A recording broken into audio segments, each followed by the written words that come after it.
어려운 인문학책 읽는 법, 에로스를 찾아서를 읽기 위해 필요한 인문학의 기본 개념들을 계속 살펴보겠습니다. 일부러 어렵게 쓴 인문학책은 없습니다. 어떤 개념을 정확하게 규정하려다 보니까 표현이 복잡해진 것이고, 그러다 보니까 독자에게는 어렵게 보일 뿐이죠. 그렇지만 어려워 보이는 인문학책도 그 안에 사용된 개념들, 비유하자면 입력과 출력에 필요한 일종의 공통 코드, 그 개념들의 기본 용법만 알고 있으면 충분히 읽어낼 수 있습니다. 본문에 나오는 구절로 예를 들어 보겠습니다. 낭만주의자들도 신을 필요로 한다. 그리하여 그들은 신의 다른 이름인 초월적인 것을 찾으나. 이 구절을 이해하려면 낭만주의라는 개념, 인문학의 공통 코드에 해당하죠. 이 낭만주의라는 개념을 알아야 합니다. 낭만주의란 신적인 것이 자기 안에 있다고, 인간 안에 있다고 믿는 태도입니다. 낭만주의자는 인간이 완벽함에 닿을 수 있다는 믿음을 지니고 있기 때문에 그런 특출한 능력을 지닌 천재들, 그 천재들에게서 그 가능성을 엿볼 수 있다고 주장하죠. 신적인 완벽한 것이 자기 안에 있다고 믿는 태도. 자, 그런 개념을 갖고 구절을 다시 읽어보겠습니다. 낭만주의자들도 신을 필요로 한다. 풀이하자면 이런 것이죠.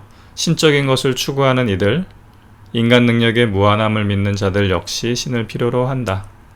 이렇게 신적인 것을 추구하는 이들, 인간 능력의 무한함을 믿는 자, 이렇게 구구절절 설명하는 것이 아니라 독자도 낭만주의라는 공통 코드를 알고 있다고 가정하고 간략히 서술하는 것입니다. 우리가 a제곱 플러스 b제곱은 c제곱, 이 피타고라스 정리의 기호를 알고 있으면 구구절절 설명하지 않아도 서로 의사소통이 되는 것과 마찬가지죠. 인문학 영역에서도 그런 공통 기호들이 많이 필요합니다.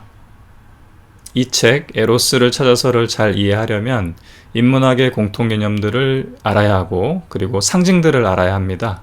개념들과 상징들을 알아야 하는데 상징들이 조금 더 어렵기 때문에 상징들을 살펴보기에 앞서 공통 개념들을 먼저 익혀보겠습니다. 계속 연습해보죠.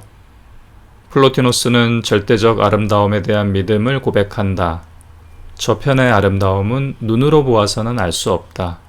본래 저편의 아름다움은 빛을 비춤으로써 이 편의 아름다움을 나누어 주었기 때문이다. 이렇듯 원형과 모상이 빛의 비춤으로 연결되었으니 우리가 원형을 보려 한다면 눈을 감고 영혼을 작동시켜야만 한다. 플로티노스가 앞에 나오네요. 인문학에서는 인물 자체가 개념처럼 통용되기도 합니다. 예컨대 플라톤은 바로 이데아를 의미하고, 스피노자 그러면 범신론, 신의 속성이 만물 안에 깃들어 있다고 보는 것이죠. 그런 개념이 기본적으로 같이 작동을 합니다. 플로티노스 그러면 완벽한 것이 흘러넘쳐 만물을 구성하였다. 그런 개념과 거의 동의어라고 보면 돼요. 플로티노스가 생각하는 그 완벽한 것은 플라톤의 이데아입니다.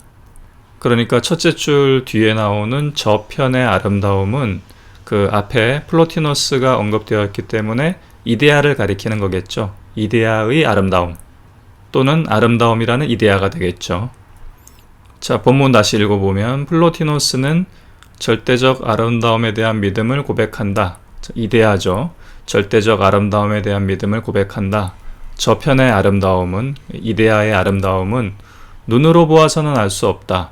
여기 눈으로 보아서는 알 수 없다는 그냥 말 그대로 눈만 가리키는 것이 아니라요, 시각을 포함한 인간의 모든 감각을 가리킵니다. 그러니까 부분으로 전체를 보여주는 그런 표현법이죠. 시각을 포함한 인간의 모든 감각, 시각, 청각, 촉각, 이런 모든 감각들을 포함하는 겁니다. 저편의 아름다움, 이데아의 아름다움은 눈으로 보아서는 알 수 없다. 우리의 감각으로는 알 수 없다. 우리의 불완전한 감각으로는 파악할 수 없다. 본래 저편의 아름다움은 빛을 비춤으로써, 빛이라는 표현이 나왔는데요. 빛은 전통적으로 진리의 상징입니다. 인간과 신을 이어주는 매개체죠. 플라톤 이야기를 계속 하게 되는데요. 플라톤은 태양 비유, 국가에 나오는 그 태양 비유를 들면서 태양, 빛, 그리고 인간의 시각, 이 세 개의 관계가 진리, 인식, 그리고 알의 관계와 비슷하다고 설명합니다. 그러니까 여기서 빛은 완벽한 이데아의 그 진리와 우리가 알고 있는 알을 서로 연결해주는 그런 매개죠.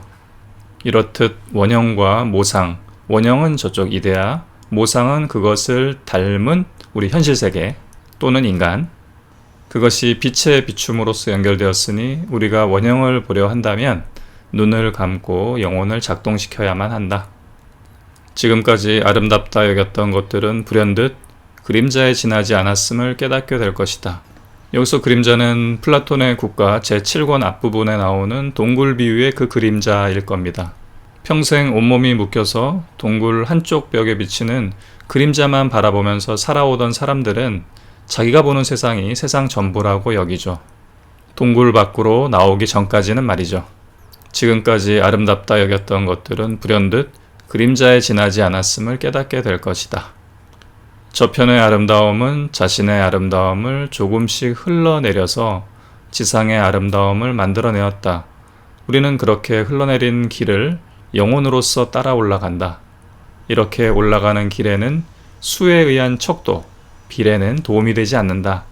그러한 비례는 감각적 사물의 조화를 파악하는 데에나 쓸모 있을 뿐이다. 저편, 이데아라고 했죠. 저편의 아름다움, 이데아의 아름다움은 자신의 아름다움을 조금씩 흘러내려서, 그 아름다움을 조금씩 흘러내린다는 것은 플로티너스의 설명이죠. 존재의 완벽성이 사물들을 구성한다는 겁니다. 우리는 그렇게 흘러내린 길을 영혼으로서 따라 올라간다. 영혼으로서. 반대 개념은 감각으로서겠죠. 불완전한 감각이 아니라 영혼으로서 그것을 파악하고자 한다. 이렇게 올라가는 길에는 수에 의한 척도, 비례, 그런 것은 도움이 되지 않는다. 여기 수에 의한 척도, 비례는 피타고라스 학파를 가리킵니다. 피타고라스 학파는 만물의 구성 원리가 비례라고 여겼어요. 세계를 이루는 모든 사물과 현상은 정수배, 그러니까 자연수 1, 2, 3, 4로 표현할 수 있는 그런 비례 관계, 그런 것으로 설명됩니다. 그러나 그러한 비례는 감각적 사물의 조화를 파악하는 데에나 쓸모 있을 뿐이다. 감각적 사물, 우리 주변의 사물이겠죠. 그러한 우리 주변의 사물의 조화를 파악하는 것, 그러니까 달리 말해 우리가 사는 현실 세계를 이해하는 데에나 쓸모가 있을 뿐이다. 신이 되고자 애쓰는 인간, 신이 된 인간은 절대적인 것과 유한한 것, 하강과 상승의 두 계기의 변증법적 통일에 이른다. 아름다움은 절대적 일자에 대한 믿음에 의해 신이 되려는 인간의 신비한 이해를 넘어서려는 노고에 의해 성취된다. 자, 9절 차근차근 다시 보면요. 신이 되고자 애쓰는 인간, 절대성을 파악하려는 인간이겠죠. 그 신이 된 인간은 절대적인 것과 유한한 것, 절대적인 것은 이제 저편, 유한한 것은 이쪽, 우리 사는 세상, 하강과 상승의 두 계기의 변증법적 통일, 여기 변증법적 통일이라는 개념은 모순되는 두 개념이 더 높은 차원에서 하나로 합쳐지고 통일되는 그런 과정을 가리킵니다. 헤겔의 개념이죠. 그러니까 절대적인 것, 그러니까 무한한 것과 유한한 것은 서로 모순되잖아요. 하강과 상승은 서로 모순되는 개념이잖아요. 그런데 이것이 더 높은 차원에서 보면 결국은 하나였다는 것을 알게 됩니다. 더 높은 차원으로 가는 그 과정을 변증법적 통일이라고 하죠. 자, 계속이요. 아름다움은 절대적인 일자에 대한 믿음.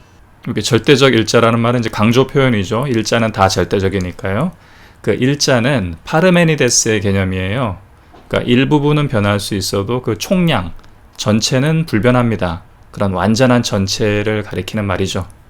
그 일자에 대한 믿음에 의해 신이 되려는 인간의 신비한 그 이해를 넘어서려는 노고에 의해 성취된다.